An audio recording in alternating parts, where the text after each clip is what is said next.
Hello friends, আজকে আমরা কথা বলবো মাসুদ রানার যে বিচারক এবং অন্য রিয়েলিটি শোজগুলোর যে বিচারক তাদেরকে নিয়ে। অভিনয় করার জন্য অনেক দুঃসাহসিকতা এবং মন মানসিকতা নিয়ে অনেক বীরত্বের সাথে লড়াই করে অভিনয় করতে হবে। আমরা দেখছি যে মাসুদ রানা নিয়ে ইতিমধ্যে তোলপাড় শুরু হয়ে গেছে, চারদিকে রোস্টিং এ ভরপুর হয়ে যাচ্ছে। কিন্তু আসলে এই মাসুদ রানার বিচারকরা কারা?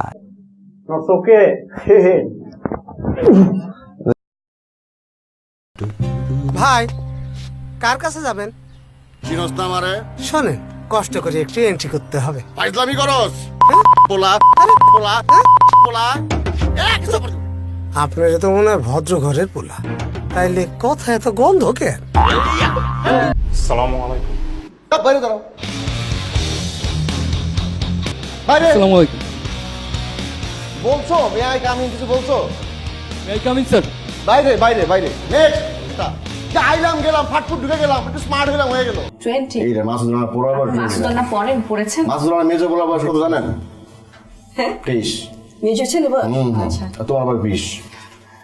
ব্রাদার চলে যাও বাসায়। You are too young for this character. হ্যাঁ। আপনি কিসে পড়েন?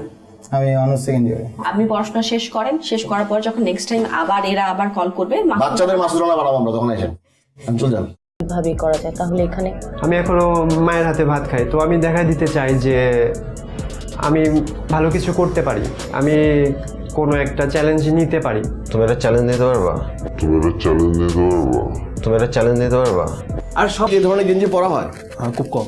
তা আজকে কমের মধ্যে পড়ছে। মাসুদ রানা জীবনে পড়ছে এরকম গেঞ্জি? আইডিয়া আছে মাসুদ রানা সম্বন্ধে? কটা বই পড়ছে মাসুদ রানা? একটি পড়া হয়েছে। ওই তো আমি আজকে আইতে বই না কইতে বইয়ের নাম কৌশিক আসছেন।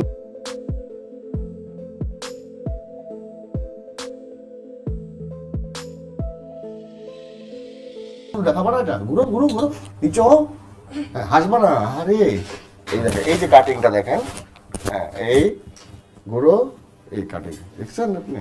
দেখছেন সামনে সেলুন দিব তো, তোমার মাথার চুলের কাটিংটা লাগবে না। ভোরে ভোরে ভোরে ভোরে সেদিন ভোরে ভোরে কি ভোরে মানে সকালে। ও ভোরে ভোরে, আমি সেদিন ভোরে। চুল লাল করেছেন কেন বলেন? আমি মেইনলি মিউজিশিয়ান, তো বিভিন্ন জায়গায় শো করতে হলে দেন। মিউজিশিয়ানদের মাথার চুল লাল থাকে না, এটা আমার পার্সোনাল শখ। এখন এটা আপনারাই বিচার করুন, এরা কি আসল বিচারক নাকি অন্য রিয়েলিটি শোজগুলোর বিচারকরা আসল বিচারক?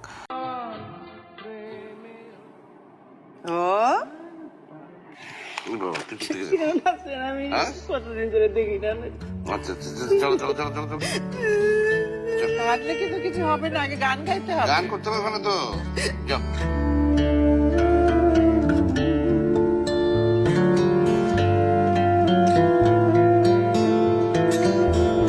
কি নাম তোমার? আমার নাম রবি কিশোর।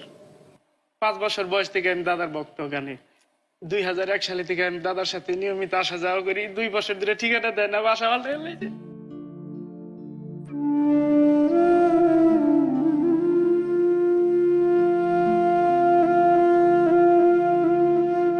থাক থাক, তুমি কান্না করো না।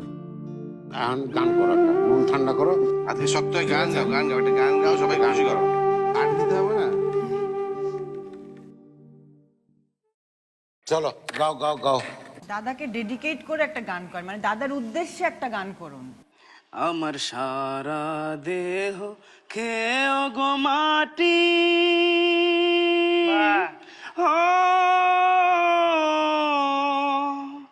এই চোখ দুটো মাটি খেয়েও না,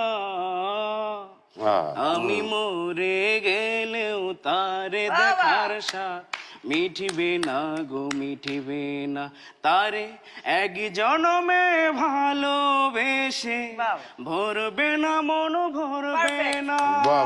রবি ভাই, অনেক খুশি হলাম, অনেক খুশি হলাম। আমি গ্রামে যে যখন বলছি, কেউ বিশ্বাস করে না, কয় যে তুই অনেক দরিদ্র ফ্যামিলির ছেলে, তোর সাথে কিশোরের সাথে সম্পর্ক অসম্ভব।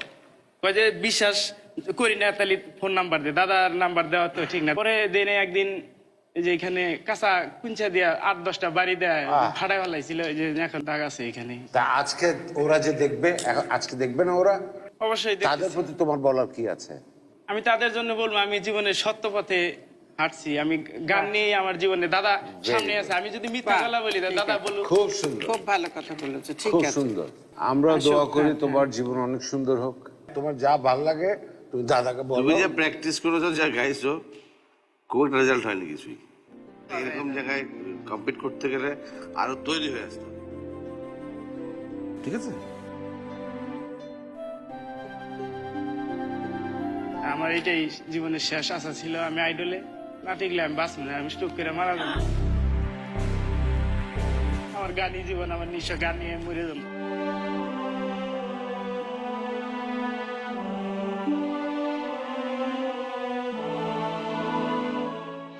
যেহেতু দাদাকে ভালোবাসো, ওনার গানই ভালোবাসো, ওনার গান শুনে শুনে তুমি কিন্তু গায়ক হয়ে যেতে পারো।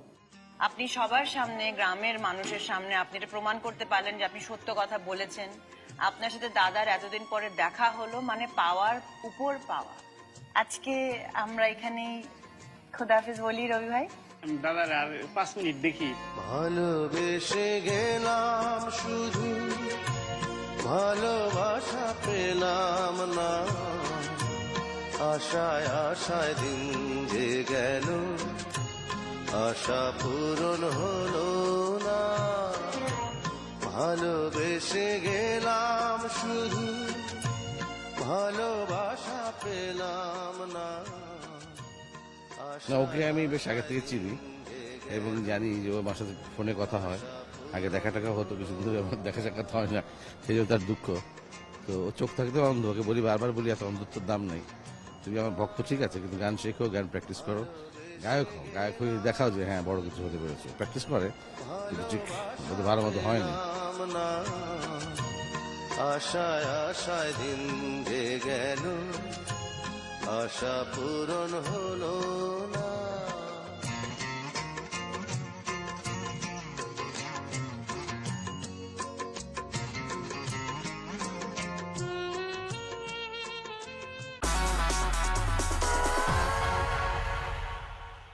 ভিডিওটি ভালো লাগলে আমার চ্যানেলটিকে অবশ্যই সাবস্ক্রাইব করে রাখুন পরবর্তী সব নতুন নতুন সুন্দর ভিডিও পাওয়ার জন্য। Thank you.